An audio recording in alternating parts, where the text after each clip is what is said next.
Well, I'm too young because Mark, I couldn't have been that. I wouldn't have had that sort of big brother thing with Mark. We were too close looking, because I looked very young back then. So I don't think I would have ever done it. With the part I really wanted was the Freddie Forrest part in The Cook in Apocalypse Now.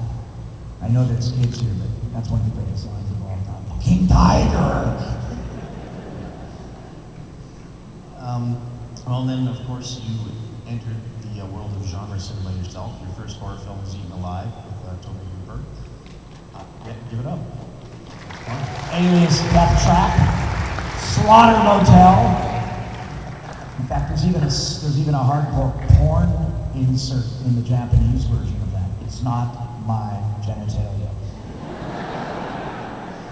So did that film turn you on to the horror genre a little bit more? Well, here's the thing about that film.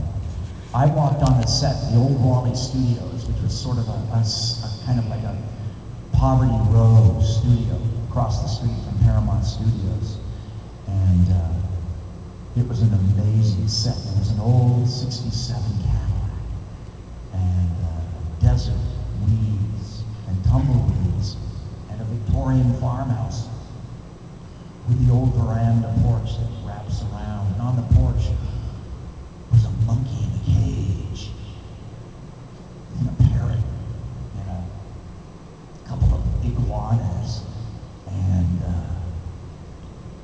it was like one of those, 500 yards on the right, last chance for gas. See the giant iguana and fill up your tank.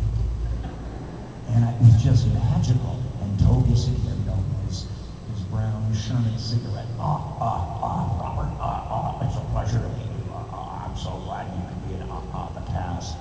And it was just this really wonderful experience. But for me, it was an opportunity to hang out with William Finley, one of the most underrated actors in the genre. Phantom of the Paradise, The Fury, and my favorite, possibly one of my favorite horror movies, along with Guillermo del Toro's Devil's Backbone, is Brian De Palma's Sisters. And William Finley is the best mad scientist ever. He's so mad, he cut the Siamese twins apart so he could make love to one. Ew. The first